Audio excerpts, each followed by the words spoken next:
السلام عليكم ورحمة الله وبركاته. أعوذ بالله من الشيطان الرجيم. ولا يسأل حميم حميما يبصرونهم يود المجرم لو يفتدي من عذاب يومئذ ببنيه وصاحبته وأخيه وفصيلته التي تؤويه ومن في الأرض جميعا ثم ينجيه كلا إنها لظى نزاعة للشوى تدعو من أدبر وتولى وجمع فأوعى. அஸ்ஸலாமு அலைக்கும் வரஹ்மத்துல்லாஹி வரகாத்துஹு. கண்ணியத்திற்குரியவர்களே, அல்லாஹ்வுடைய அருள் பொங்கும் இந்த ரமலானுடைய மாதத்தில் மேலும் நமக்கு பல்வேறு விதமான நன்மைகளையும் பாக்கியத்தையும் பெற்றுத்தரக்கூடிய அல் குர்ஆன் வசனங்களுக்கான விளக்க உரையை நாம் பார்க்க இருக்கிறோம். திருமறை குர்ஆனுடைய வசனங்களுக்கான விளக்க உரையை, விரிவுரையை நாம் பார்ப்பதின் மிக முக்கியமான நோக்கம் என்னவென்று சொன்னால்,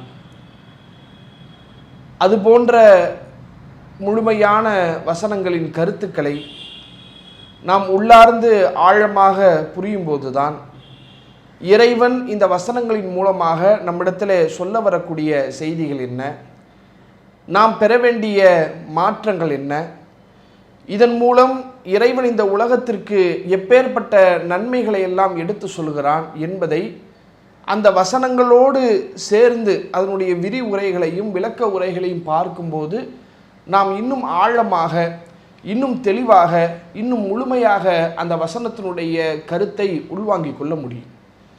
அதே நேரத்தில் அல்லாஹு ரப்புல் ஆலமீன் தன்னுடைய திருமறை குர்ஆனிலே நாம் திருக்குர்ஆனுடைய வசனங்களை இப்படித்தான் பார்க்க வேண்டும், வெறுமனே அதை வாசித்து விட்டு கடந்து செல்வதோ, வெறுமனே அதை ஓதிவிட்டு கடந்து செல்வதோ திருக்குர்ஆன் அருளப்பட்டதனுடைய நோக்கம் அல்ல. அந்த வசனங்கள் உங்களுடைய சிந்தனைகளை தூண்ட வேண்டும், உங்களை மேம்படுத்த வேண்டும், உங்களுடைய சிந்திக்கும் திறனை அடுத்த கட்டத்திற்கு அது நகர்த்த வேண்டும் என்று அல்லாஹு ரப்புல் ஆலமீன் திருமறை குர்ஆனை வாசிக்கக்கூடியவர்கள் அதை சிந்தித்து அதனுடைய கருத்துக்களை ஆழமாக புரிய வேண்டும் என்பதை வலியுறுத்தக்கூடிய வகையில் ஏராளமான வசனங்களிலே இறைவன் பேசுகிறான்.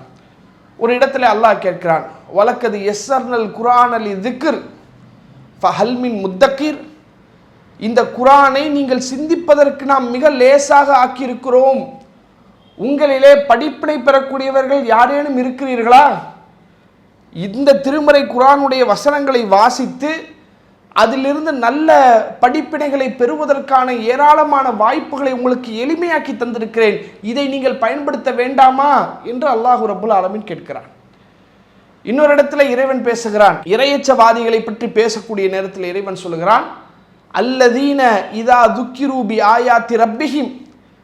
அவர்களிடத்தில் இறைவனுடைய வசனங்கள் ஓதி காண்பிக்கப்படுமையானால், நினைவு கூறப்படுமையானால், லம் யஹிரு அலைஹா சும்மவ் வ உம்யானா, அவர்கள் குருட்டுத்தனமாகவும் செவிட்டுத்தனமாகவும் அதன் மீது விழமாட்டார்கள்.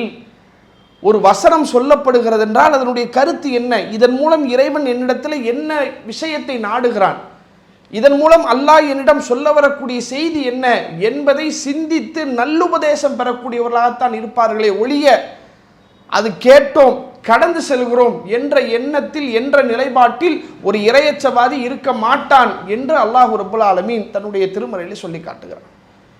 இதை இன்னும் கூட ஒருபடி அதிகமாக கடும் வார்த்தையை கொண்டு இறைவன் பேசுகிறான், அஃபலாயத்த தப்புருனல் குர்ஆன். அவர்கள் இந்த குர்ஆனை சிந்திக்கவே மாட்டார்களா? அம்மலா குலூபின் அக்குஃபாலுஹா, அல்லது அவருடைய உள்ளங்களில் என்ன பூட்டுக்களா தொங்குகிறது? இந்த ஒரு பூட்டிய கதவிற்குள்ளே எப்படி நம்மால் நுழைய முடியாதோ அதுபோல பூட்டப்பட்ட உள்ளங்களுக்குள் திருமறை குர்ஆனுடைய வசனங்கள் நுழையாது. உன்னுடைய உள்ளம் என்ன பூட்டப்பட்டிருக்கிறதா?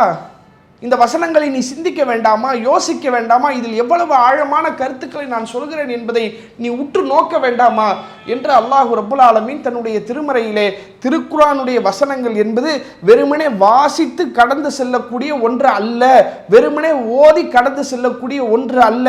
ஒவ்வொரு வசனங்களையும் நீ சிந்தித்து பார்த்தால், யோசித்து பார்த்தால் அதில் நீ பெற வேண்டிய பல்லாயிரக்கணக்கான பாடங்களையும் படிப்பினைகளையும் நல்லுபதேசங்களையும் நான் நிறைத்து வைத்திருக்கிறேன் என்று அல்லாஹ் ரப்புல் ஆலமீன் இந்த வசனங்களின் மூலமாக திருமறை குர்ஆனுடைய வசனத்தை நாம் சிந்திக்க வேண்டும் என்று அல்லாஹ் ரப்புல் ஆலமீன் வலியுறுத்துகிறான்.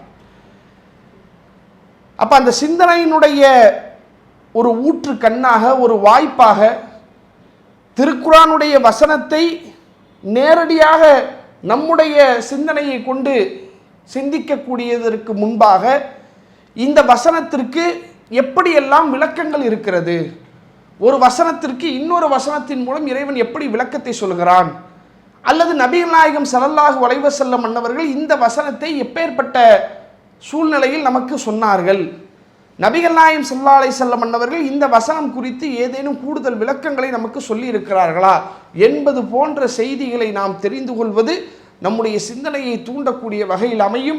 அப்பேற்பட்ட செய்திகளைத்தான் இந்த திருக்குர்ஆன் விரிவுரை என்கிற இந்த ஒரு நிகழ்ச்சியின் வாயிலாக நாம் தொடர்ந்து பார்த்து கொண்டிருக்கிறோம். அந்த அடிப்படையில் இன்றைய தினம் சூரத்துல் மஆரிஜ் 70வது அத்தியாயத்தினுடைய 8வது வசனத்திலிருந்து நாம் ஒரு சில வசனங்களுக்கான விளக்கங்களை பார்க்க இருக்கிறோம். அதில் அல்லாஹ் ரப்புல் ஆலமீன் அந்த 8வது ஆயத்தில் இறைவன் பேசுகிறான்.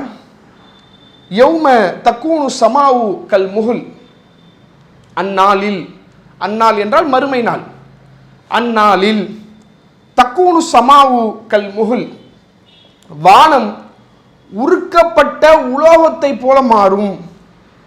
ஒ தக்கூனு ஜிபாலு கல் இஹின், மலைகள் உதிர்க்கப்பட்ட கம்பளி போல மாறும்.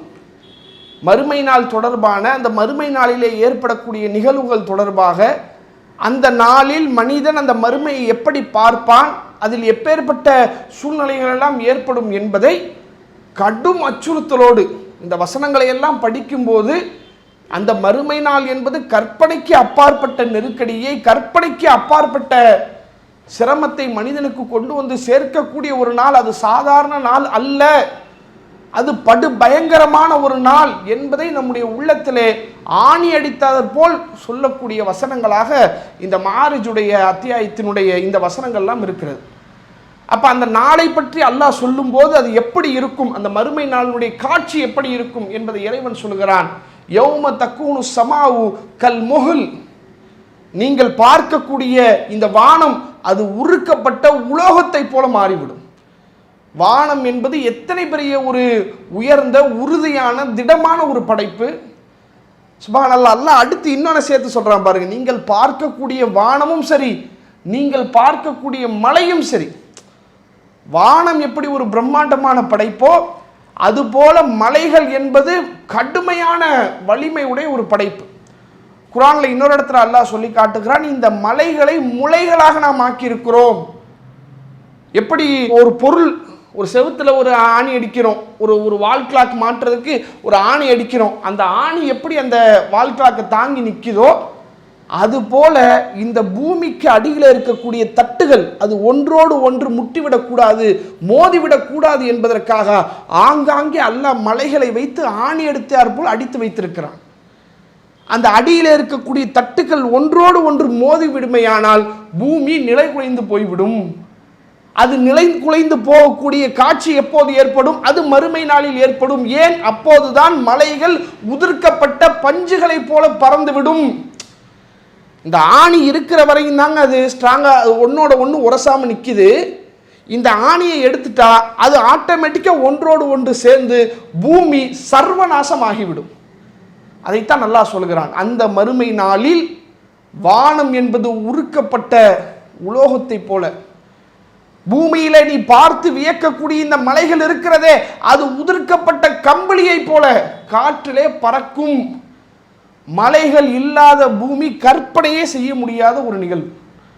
பூலோக அமைப்பு ஒட்டுமொத்தமாக சர்வநாசம் அடைந்து சீர்குலைந்து சின்னாபின்னமாகி மனிதன் என்ன நடக்கிறது என்று சுதாரிக்க முடியாத அளவிற்கு கடும் சேதம் ஏற்படக்கூடிய ஒரு நிலை இந்த மலைகள் இல்லாத போது ஏற்படும் என்று அல்லாஹ் ரப்புல் ஆலமீன் இந்த வசனத்தில் நமக்கு சொல்லி காட்டுகிறார்.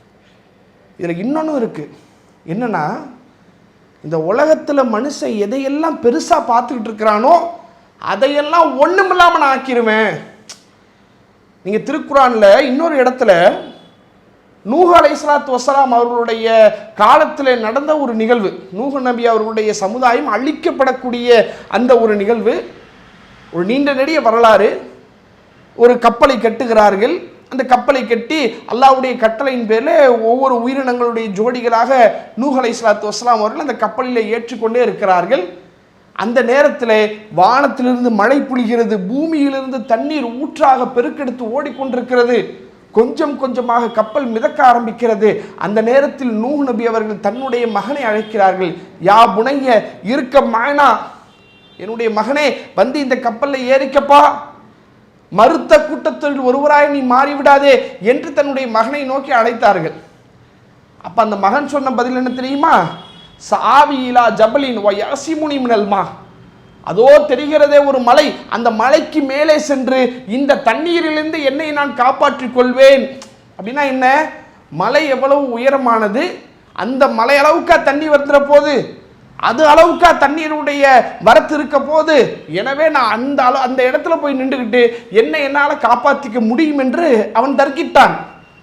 இந்த பேச்சுவார்த்தை நடந்து கொண்டிருக்கும் போதே நூஹ் அலைஹிஸ்ஸலாத்து வஸ்ஸலாம் அவருடைய கண்களுக்கு முன்பாக அவருடைய மகனார் மூழ்கடிக்கப்பட்டார். இது குர்ஆன் சொல்லக்கூடிய வரலாற்று செய்தி. இது எதுக்கு சொல்ல வரேன்னா, மனிதன் இந்த உலகத்திலே எதையெல்லாம் பிரம்மாண்டமாக பார்க்கிறானோ அந்த பிரம்மாண்டத்தை வைத்து தன்னை தற்காத்து கொள்ள முடியும்.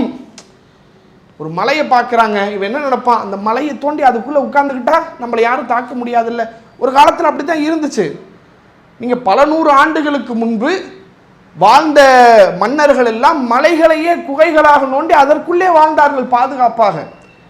இன்னைக்கு கூட பார்க்கிறோமே, போர்கள் நடைபெறக்கூடிய நாடுகளிலே பதுங்கு குழிகளை ஏற்படுத்தி பூமியை ஆழமாக தோண்டி மலைகளை ஆழமாக தோண்டி அதற்குள்ளே சென்று பதுங்கிக் கொள்கிறார்கள். ஏன்? மலை எவ்வளவு உறுதியானது, இந்த மலையை தாண்டி நம்மளை நமக்கு ஒரு பாதிப்பை ஏற்படுத்தி விட முடியாது என்ற எண்ணம் தான். அந்த எண்ணத்தை அல்லாஹ் உடைக்கிறான். நீ எதை உறுதியானதாக பிரம்மாண்டமானதாக நினைக்கிறாயோ அதுவே ஒன்றுமில்லாமல் போய்விடும். மனிதா, உன்னுடைய நிலைமை என்னவாக போகிறது? எந்த மலையை உன்னை பாதுகாக்கக்கூடிய கேந்திரமாக, கோட்டையாக, காப்பகமாக நீ நினைத்தாயோ அந்த மலையே காற்றில் பறக்கப்பட்ட கம்பளியை போல மாறுமே. நீ என்னவாக போகிறாய்? உன்னுடைய நிலைமை என்னவாக போகிறது? கொஞ்சம் கூட நீ அதை பற்றி சிந்திக்க வேண்டாமா என்று அல்லாஹ் ரப்புல் ஆலமீன் மனிதன் எதை பிரம்மாண்டமாக நினைக்கிறானோ அந்த பிரம்மாண்டமெல்லாம் ஒன்றுமில்லாமல் ஆகிவிடும் என்ற எச்சரிக்கையின் மூலம் அல்லாஹ் ரப்புல் ஆலமீன் அந்த மறுமையினுடைய திடுக்கத்தை நம்மிடத்தில் சொல்ல ஆரம்பிக்கிறான். அதற்கடுத்து இறைவன் பேசுகிறான், வலா யஸ்அலு ஹமீமுன் ஹமீமா, எந்த நண்பனும் மற்றொரு நண்பனை விசாரித்து கொள்ள மாட்டான். வானம் உருக்கப்பட்ட செம்பு போல ஆகக்கூடிய அந்த நாளில், மலைகள் உதிர்க்கப்பட்ட கம்பளி போல மாறக்கூடிய அந்த நாளில் எந்த நண்பனும் தன்னுடைய நண்பனை குறித்து விசாரிக்க மாட்டான். இந்த உலகத்தில் ஒரு மனிதனுக்கு எத்தனை உறவுகள் இருந்தாலும், தாய், தந்தை, சகோதரன், சகோதரி, நம்முடைய மாமன், மச்சான், குடும்பத்தார் என்று எத்தனை நெருக்கமான உறவுகள், இரத்த சொந்தங்கள் இருந்தாலும் மனிதன் தன்னுடைய கஷ்டங்களை, தன்னுடைய கவலைகளை முழுமையாக பகிரக்கூடிய ஒரு இடம் இருக்கும் என்றால் அது தன்னுடைய நண்பனிடத்துல தான். தான் சொந்தக்காரங்க கிட்ட கூட சொல்ல மாட்டான். ஏன் சொன்னா நம்மளை ஒரு கேவலமா நினைச்சிருவானோ, நம்மளை பலகீனமானவன் நினைச்சிருவானோ, அல்லது நம்முடைய இந்த பலவீனத்தை அவனுக்கு சாதகமாக அவன் பயன்படுத்திப்பானோ, அல்லது நம்மளை ஒரு மட்டமாக இவர்கள் பார்த்து விடுவார்களோ என்று தனக்கு ஏற்படக்கூடிய கஷ்டத்தை தன்னுடைய உறவுகளிடத்திலேயோ, தனக்கு நெருக்கமானவர்களிடத்திலேயோ, தன்னுடைய இரத்த சொந்தங்களிடத்திலே கூட சொல்ல மாட்டான். யாரிடத்தில் சொல்வான்? தன்னுடைய நண்பனிடத்தில் சொல்லுவான். தன்னுடைய கவலையை, தன்னுடைய குடும்ப கஷ்டத்தை, தன்னுடைய உடல் நோய்களை, தன்னுடைய வியாபார கஷ்டத்தை, தன்னுடைய குடும்பத்தில் இருக்கக்கூடிய பிரச்சனைகளை நண்பனிடத்திலே சொல்லி கண்ணீர் விட்டு அழுவான். அந்த அழுகை, அந்த புலம்பல், அந்த பகிர்தல் அவனுடைய உள்ளத்திலே ஒரு விதமான அமைதியை, நிம்மதியை ஏற்படுத்தும் என்பதற்காக. இப்படி இந்த உலகத்திலே உன்னுடைய கஷ்டத்தையும் கவலையும் கொண்டு போய் நண்பனிடத்திலே சொன்னாயே, நாளை மறுமையிலே நீ அடையக்கூடிய கஷ்டத்தை நீ சொல்லுவதற்கு நண்பன் உன்னிடத்திலே வரமாட்டான். இந்த உலகத்திலே எந்த நண்பனுக்காக உன்னுடைய நேரத்தை, பொருளாதாரத்தை, எல்லாவற்றையும் நீ செலவழித்தாயோ அந்த நண்பன் நாளை மறுமையிலே, நண்பா என்னப்பா, என்ன கஷ்டம், உனக்கு என்ன சிரமம், ஏன் மறுமை நாள் இப்படி வேதனையில் இருக்கிற, உனக்கு எதுவும் நான் உதவி செய்யணுமா என்று வந்து கேட்க மாட்டான். ஒவ்வொருவரும் சிதறி அடித்து விரண்டடித்து ஓடக்கூடிய ஒரு நாளாக இந்த உலகத்திலே எந்த நட்பை நீ உயர்வாக கருதினாயோ, எந்த நட்பிற்காக எல்லாவற்றையும் இழப்பதற்கு நீ தயாராக நின்றாயோ அந்த நட்பே நாளை மறுமையில் உன்னை கைவிட்டு விடும். அதுதான் நடக்க போகுது. சாதாரணமான ஒன்றல்லங்க. மனிதன் எதையெல்லாம் நல்லா கவனிங்க, எதையெல்லாம் மனுஷன் பெருசா நினைக்கிறானோ ஒவ்வொன்றையும் அல்லாஹ் உடைச்சு உடைச்சு உடைச்சு காட்டுறான். நீ மெட்டீரியல் அடிப்படையில் மலையை பெருசா நினைக்கிற, வானத்தை பெருசா நினைக்கிறியா, அது ஒண்ணுமில்லாம போயிடும். மனிதன் என்ற அடிப்படையில் உன்னுடைய நண்பனை நீ பெருசா நினைக்கிறியா, வருவாங்க, தோல் கொடுப்பான் தோழன், எனக்கு ஒண்ணா என் நண்பன் வந்து நிற்பாங்க, ஒரு பிரச்சனை முதலால அவன் தான் வந்து நிற்பான் என்று உன்னுடைய நண்பனை நீ உயர்வாக நினைக்கிறாயே, அந்த நண்பன் உன்னை விசாரிக்க மாட்டான். உன்னை கண்டு அவன் விரண்டு ஓடுவான். ஏன்? அந்த நாளினுடைய நடுக்கமும் திடுக்கமும் கொடூரமும் அத்தனை கடும் பயங்கரமானது. நீ எப்பேற்பட்ட நண்பனை, நீ எப்பேற்பட்ட நட்பை தேர்வு செய்ய போகிறாய்? இந்த நண்பனுக்காக இந்த உலகத்தில் நீ இழந்த இழப்புகள் சாதாரணமான இழப்புகளா? காசை இழக்கிறாங்க, தன்னுடைய நேரத்தை கொடுக்குறான். குடும்பத்தினுடைய நிகழ்ச்சியை விட என் நண்பன் கூப்பிட்டான்னு சொல்லி நண்பன் பின்னாடி உட்கார்ந்து போனவன் பல பேர் இருக்கிறான். அதெல்லாம் விடுங்க. தன்னுடைய மறுமை வாழ்வை காப்பாற்றக்கூடிய மார்க்கத்தை நண்பனுக்காக இழக்கக்கூடியவர்கள் எத்தனை பேர் இருக்கிறார்கள் தெரியுமா? மறுமை நம்பிக்கையை தன்னுடைய நண்பனுக்காக சமரசம் செய்யக்கூடியவர்கள் எத்தனை பேர் இருக்கிறார்கள் தெரியுமா? சொர்க்கம், நரகம், ஈமான், இஸ்லாம், தூதர் என்கிற வார்த்தைக்கு அவனுக்கு இடம் கிடையாதுங்க. அவனுக்கு எல்லாமே நண்பன் தான். என் நண்பன் ஒரு தப்பு செஞ்சா கூட, அவன் செய்வது தவறுதான் என்று எனக்கு தெரிந்தாலும் கூட நான் சொல்ல மாட்டேன். ஏன் சொன்னா அவனுக்கு எனக்கு மத்தியில் ஒரு முறிவு வந்துடும், ஒரு பிளவு வந்துடும். நண்பனுக்காக அவன் செய்த தவறுகளையும் அங்கீகரித்து கொண்டு, சகித்து கொண்டு, சிரித்து கொண்டு, நடித்து கொண்டு வாழக்கூடிய ஒரு சூழலில் இன்றைக்கு உலகத்திலே பெரும்பாலான நபர்கள் இருந்து கொண்டிருக்கிறார்கள். என் நண்பன் வட்டிக்கு வாங்கி தொழில் செய்கிறான், அவன் செய்வது பெரும் பாவம். வட்டி என்பது இஸ்லாத்திலே தடுக்கப்பட்ட பெரும் குற்றம். தெரியும் எனக்கு, அவன் தெரிஞ்சு செய்கிறானோ அல்லது தெரியாம செய்கிறானோ, அவன் வட்டி வாங்குறாங்கிறது எனக்கு தெரியுதே, அவன் செய்யறது தப்புன்னு சொல்லக்கூடிய நிலையில நான் இருக்கிறேனா? சொன்னனா? ஏன் சொல்லலை? இல்லை பாய், சொன்னா அவன் கோச்சுப்பான், சொன்னா ஒரு மாதிரி மூஞ்சி முகரையை காட்டுவான், தேவையில்லாத பிரச்சனை வரும். எதுக்கு? அவன் என்னண்டோ பண்ணி தொலைகிறான், அதையெல்லாம் நம்ம போய் என்ன பண்ணக்கூடாது, பேசக்கூடாது என்று நண்பன் தவறு செய்தாலும் அதை மூடி மறைத்து சரிகட்டி சமாளித்து சமரசம் செய்து இந்த உலகத்திலே கடந்து கொண்டிருக்கிறாயே. மரணத்தை மறந்து, மறுமையை மறந்து, மகிஷரை மறந்து, மறுமையினுடைய விசாரணையை மறந்து, நாளை மறுமையிலே அல்லாஹ் உன்னை இதை பற்றி கேட்பானே என்கிற அச்ச உணர்வை எல்லாம் தூக்கி எறிந்துவிட்டு உன் நண்பனுக்காக மார்க்கத்தை மறந்தாயே, நாளை மறுமையிலே இந்த நண்பன் உன்னை மறப்பான், உன் உதவியை மறப்பான், உன்னுடைய ஒத்துழைப்பை மறப்பான், உன்னுடைய தியாகத்தை மறப்பான். என்ன செய்ய போகிறாய்? அல்லாஹ் ரப்புல் ஆலமீன் தன்னுடைய திருமறையிலே இன்னொரு இடத்துல இறைவன் சொல்லி காட்டுகிறான், அந்த கடுமையான நாளில் பாவிகள் தங்களுடைய கைகளை கடித்தவாறு இருப்பார்கள். கடித்த அந்த ஒரு பதற்றத்தில் இருப்பார்கள். சில பேர் பார்த்தீங்கன்னா ஒரு இன்டர்வியூக்கு போகிறாங்கன்னு சொன்னால் கை காலம் அப்படியே உதற ஆரம்பிக்கும், அப்படியே வேர்த்து வேர்த்து விடும். என்ன? பதட்டத்தில் இருக்கிறான், ஒரு நிதானத்தில் இல்லை. அது போல மறுமை நாளிலே பாவிகள் தான் என்ன செய்ய போகிறோம் என்று தெரியாமல் அந்த பதற்றத்திலே தங்களுடைய கைகளை கடித்தவாறு இருப்பார்களாம். யகூல், அந்த பாவிகள் சொல்லுவார்கள், யா லைத்தனி, எனக்கு ஏற்பட்ட கை சேதமே, இத்தகது மா ரசூலி சபீரா, இந்த தூதரோடு ஒரு தொடர்பை நான் ஏற்படுத்தியிருக்க வேண்டாமா? இந்த தூதரோடு ஒரு நெருக்கத்தை, ஒரு நெருக்கமான பாதையை நான் அமைத்திருக்க வேண்டாமா? யா வைலத்தா லைத்தனி லம் அத்தஹிது ஃபுலானன் ஹலீலா, எனக்கு ஏற்பட்ட கேடே கை சேதமே இன்னானை என்னுடைய தோழனாக ஏற்படுத்தாமல் நான் இருந்திருக்க வேண்டாமா சொல்லிட்டு அவன் சொல்லுகிறான் பாருங்கள், லக்கது அலல்லனி அந்திக்ரி பாத இது ஜானி, என்னிடத்திலே உபதேசம் வந்த பிறகும், எனக்கு அறிவுரை வந்த பிறகும், எனக்கு சரியான செய்தி வந்த பிறகும் இவன் என்னை வழிகெடுத்து விட்டானே.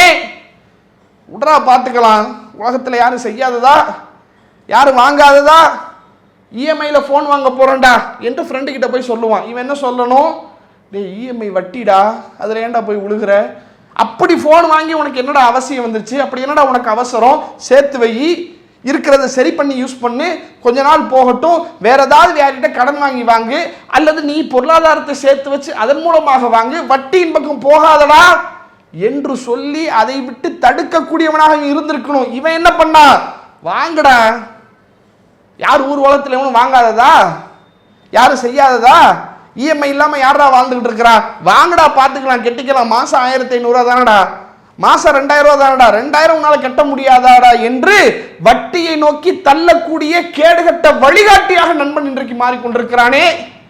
அந்த நண்பனுக்காக மார்க்கத்தை மறந்தாயே, அந்த நண்பன் நாளை உன்னை மறப்பான், உன்னை எப்பேற்பட்ட நிலையில கைவிடுவான் என்பதை நீ சிந்திக்க வேண்டாமா என்று அல்லாஹ் ரப்புல் ஆலமீன் மறுமை நாளிலே நண்பர்களுக்கு மத்தியிலே நடைபெறக்கூடிய நிகழ்வுகளை மற்ற வசனங்களிலே இறைவன் கோடிட்டு காட்டுகிறான். இன்னொரு இடத்துல நரகத்திற்குள்ளே சென்று நரகத்தினுடைய வேதனையை அனுபவிக்கக்கூடிய அந்த காலகட்டத்தில், அந்த சூழலில் சொர்க்கவாசிகள் அந்த நரகவாசிகளை பார்த்து கேட்பார்களாம். எத்தசா அலூன அனில் முஜ்ரிமீன், பாவிகளை பார்த்து சொர்க்கவாசிகள் கேட்பார்கள், மா சலக்கக்கும் ஃபீ சக்கர், இந்த சக்கரிலே உங்களை நுழைவித்தது எது, எதற்காக இந்த நரகத்திற்குள்ளே நீங்கள் வந்தீர்கள், இது மிக மோசமான நரகமாச்சே என்று சொர்க்கவாசிகள் நரகவாசிகளை பார்த்து விசாரிக்கும் போது அவர்கள் சொல்லுவார்கள், காலு லம் நகு மினல் முசல்லீன், நாங்கள் தொழுகையாளிகளாக இருக்கவில்லையே, வலம் நகு நுத்இமுல் மிஸ்கீன், ஏழைகளுக்கு உணவளிக்கக்கூடியவர்களாக இருக்கவில்லையே, வகுன்னா நஹூலு மா ஹாயிலீன், தங்களுடைய நேரங்களை வீணாக கழிக்கக்கூடியவர்களோடு சேர்ந்து எங்களுடைய நேரங்களையும் நாங்கள் வீணாக்கி விட்டோமே, என் நண்பன் சரியில்லையே, அவன் நல்லவன் நினைச்சு, அவன் பேசுறதெல்லாம் உண்மைன்னு நினைச்சு,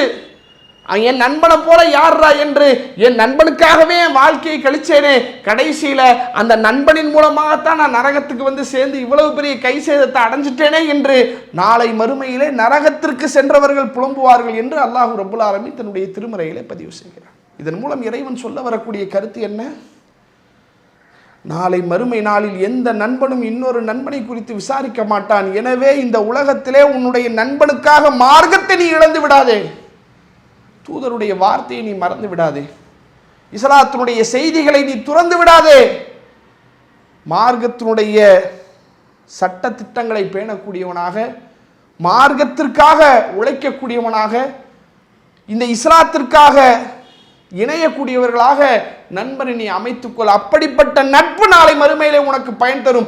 அது அல்லாமல் நீ யாரை இந்த உலகத்திலே நண்பனாக தேர்வு செய்து வைத்திருந்தாலும் அவன் நாளை மறுமையிலே உன்னை கைவிட்டு விடுவான். அதுதான் அந்த மறுமை நாளில் நடக்க போகிறது என்று அல்லாஹ் ரப்புல் ஆலமீன் இந்த இடத்திலே எந்த நண்பனும் இன்னொரு நண்பனை குறித்து விசாரிக்க மாட்டான் என்கிற ஒரு கடுமையான கொடும் நிகழ்வை அல்லாஹ் ரப்புல் ஆலமீன் சொல்கிறான்.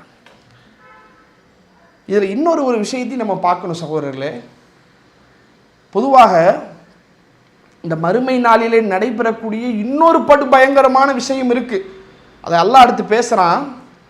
அதை சொல்வதற்கு முன்பாக பொதுவாக நீங்கள் மறுமை நாள் குறித்து இந்த வசனங்கள் மட்டுமல்ல, திருமறை குர்ஆனை நீங்கள் திருப்பினீங்கன்னு சொன்னால் திருப்பக்கூடிய ஒவ்வொரு பக்கங்களிலும் அல்லாஹ் மறுமையை குறித்து நினைவுபடுத்தாமல் இருப்பதே கிடையாது. திரும்ப திரும்ப திரும்ப அல்லாஹ் சொல்லிக்கிட்டே தான் இருப்பான். இவ்வளவு ஏன், தினந்தோறும் நாம் தொழுகையில் ஓதக்கூடிய சூரத்துல் ஃபாத்திஹாவில் கூட மாலிக்கி யௌமித்தீன், தீர்ப்பு நாளின் அதிபதி என்று அங்கேயும் மறுமையை அல்லாஹ் நினைவுபடுத்துகிறான். இந்த வசனங்களில் மறுமையிலே நடைபெறக்கூடிய படு பயங்கரமான காட்சிகளை எல்லாம் அல்லாஹ் அப்படியே விவரித்து நம்முடைய கண்களுக்கு முன்னால் காட்டுகிறான். இப்படி நீங்கள் எத்தனை வசனங்களை படித்தாலும், எத்தனை ஹதீஸ்களை நீங்கள் படித்தாலும் அந்த காட்சிகளை, அந்த சூழல்களை முழுமையாக நம்மால் புரிந்து கொள்ள முடியுமா, உணர முடியுமா என்று கேட்டால் முடியாது. ஏன்னா அந்த ஒரு இடத்துக்கு நம்ம போகலை, கேட்டுக்கிட்டு தானே இருக்கோம், டெக்ஸ்டாக தான் நம்ம பார்த்துக்கிட்டு இருக்கிறோம்.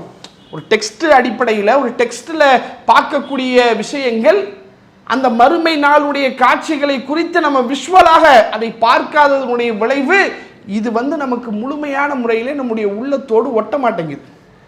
வார்த்தைகளாக படிக்கும்போது, வசனங்களாக வாசிக்கும் போது இப்படிலாம் இருக்குமோ, இந்த மாதிரிலாம் நடக்குமோ என்ற ஒரு அச்சம் ஏற்பட்டாலும் கூட அந்த மறுமை நாளினுடைய முழுமையான சூழல் எப்படி இருக்கும் என்பதை உணர்வுபூர்வமாக நம்மால் உணர முடியுமா என்று கேட்டால் முடியாது. காரணம், அந்த சூழலை நம்மில் யாருமே அனுபவிக்கவில்லை.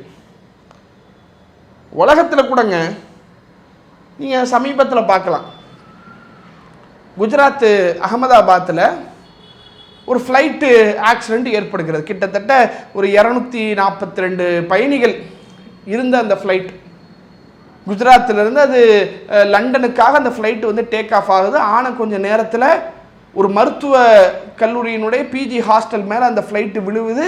கிட்டத்தட்ட 200 சொச்சம் நபர்கள் அந்த விபத்தில் இறந்து போகிறார்கள். அது சாதாரண ஒரு நிகழ்வு அல்ல, ஒட்டுமொத்த உலகம் முழுவதும் பரபரப்பாக பேசப்பட்டு கடுமையான வருத்தத்தையும் வேதனையும் வெளிப்படுத்தக்கூடிய அவ்வளவு ஒரு கொடூரமான ஒரு நிகழ்வு. அந்த வீடியோ காட்சிகளை பார்க்கும்போது, அங்கே மக்கள் எழுப்பக்கூடிய அந்த சத்தங்களை கேட்கும்போது, அதில் நடந்திருக்கக்கூடிய நிகழ்வுகளை குறித்து செய்தித்தாள்களிலே அல்லது முகநூல்களிலே விவரிக்கும் போது நம்முடைய உள்ளத்திலே ஒரு விதமான கலக்கம், பய உணர்வு வருகிறது, கவலையும் வருகிறது. ஆனால் அந்த விபத்தில் ஒரே ஒரு நபர் மட்டும் உயிர் பிழைக்கிறார். ஃப்ளைட் விபத்து நடந்துச்சு இல்லைங்க, அந்த விபத்தில் ஒரே ஒரு நபர் மட்டும் உயிர் பிழைக்கிறார். அவர் மருத்துவமனையில் சேர்க்கப்பட்டிருக்கிறார். அவரிடத்துல கேட்குறாங்க என்ன நடந்துச்சு. அவர் கொஞ்சம் நிதானமாக தெளிவாக ஆன பிறகு கேட்குறாங்க என்ன நடந்துச்சு, என்ன விஷயம் என்று. அப்போது அவர் கண்ட அந்த காட்சிகளை அவரால் விவரித்து சொல்ல முடியல. மக்கள் எல்லாம் இறந்து போவதை என்னுடைய கண்களுக்கு முன்னால் நான் பார்த்தேன், அலறல் சத்தங்களை என்னுடைய காதால் நான் கேட்டேன். நம்ம கேட்டதுக்கும் அவர் கேட்டதுக்கும் எவ்வளோ வித்தியாசம். அந்த இடத்துல லைவ்ல இருந்தவர் இந்த காட்சிகளை எல்லாம், மக்களுடைய அலறல் சத்தம், அது மேலே போகிறது, கீழே வளருது, கீழே வருவது, ஒரு பில்டிங் மேலே விழுகிறது, அதையெல்லாம் அப்படியே பார்க்கும்போது அவருடைய உள்ளத்தில் வரக்கூடிய நடுக்கம் சாதாரணமான ஒன்றல்ல. சொல்லுவாங்கள, மரணத்தை பார்த்து விட்டு வந்து விட்டால் அது போன்ற ஒரு காட்சியை, ஒரு உணர்வை அவர் அடைந்திருப்பார். அந்த உணர்வையும் இந்த காட்சிகளை குறித்த செய்திகளை கேள்விப்பட்டு நம்முடைய உள்ளத்தில் வரக்கூடிய உணர்வு ஒன்றா இருக்குமா? கண்டிப்பாக இருக்காது. அந்த காட்சிகளை பார்த்து அந்த சூழலிலே இருந்து அந்த வேதனைகளை அனுபவித்த ஒருவர் படக்கூடிய உணர்வுக்கும் அதை ஒரு செய்தியாக, ஒரு தகவலாக, ஒரு நியூஸாக கேட்கக்கூடிய நம்முடைய உணர்வுக்கு மத்தியில் பெருங்கொண்ட ஒரு வித்தியாசம் இருக்கும். தற்போது மறுமை தொடர்பான வசனங்களை, மறுமை தொடர்பான நிகழ்வுகளை கேட்கும் போது நமக்கு இந்த ஒரு நிலை தான் ஏற்படுகிறது. ஏன்னா நம்ம பார்க்கல, அந்த காட்சிகளை பார்க்கல, அந்த கொடூரத்தை, அந்த கொடுமையை அனுபவிக்கல. அதனால மறுமை தொடர்பான செய்திகள், அதனுடைய நிகழ்வுகள் நமக்கு ஒரு செய்தி என்ன உணர்வை ஏற்படுத்துமோ அந்த உணர்வை தான் ஏற்படுத்துகிறது. அல்லாஹ் ரப்புல் ஆலமீன் நாளை மறுமையிலே நடைபெறக்கூடிய இன்னொரு நிகழ்வுகளை சொல்லி காட்டுகிறான். கற்பனைக்கு அப்பாற்பட்ட நிகழ்வு. இப்படியெல்லாம் நடக்குமா என்று நீங்களும் நானும் நினைத்து கூட பார்க்க மாட்டோம். இந்த உலகத்தினுடைய நிகழ்வுகளை வைத்து, இந்த உலகத்தினுடைய சூழ்நிலைகளை வைத்து, இந்த உலகத்தில் நாம் பார்க்கக்கூடிய காட்சிகளை வைத்து இது போன்ற ஒரு நிகழ்வு நடப்பதற்கு வாய்ப்பே கிடையாது, இது நடக்கவே நடக்காதுங்க என்று நாம் நினைக்கக்கூடிய படு பயங்கரமான, கொடூரமான, கற்பனைக்கு அப்பாற்பட்ட மிக மோசமான நிகழ்வு நாளை மறுமையிலே நடைபெறும். அந்த நாளில் அந்த நிகழ்வை மனிதன் எப்படி பார்ப்பான்? அந்த காட்சிகளை பார்க்கும்போது, அந்த சூழ்நிலைகளை இருக்கும்போது மனிதனுடைய உள்ளமும் உணர்வும் எப்பேற்பட்ட ஒரு நிலைக்கு போகும் என்பதை அல்லாஹ் ரப்புல் ஆலமீன் அடுத்த வசனத்தில் சொல்கிறான். அந்த வசனம் என்ன, அதனுடைய விளக்கம் என்ன என்பதை இன்ஷா அல்லாஹ் நாளை தினத்தில் இதனுடைய தொடர்ச்சியாக அது குறித்து நாம் பார்க்கலாம். அஸ்ஸலாமு அலைக்கும் வரஹ்மத்துல்லாஹி வபரகாத்துஹு. அல்லாஹு அக்பர், அல்லாஹு அக்பர்.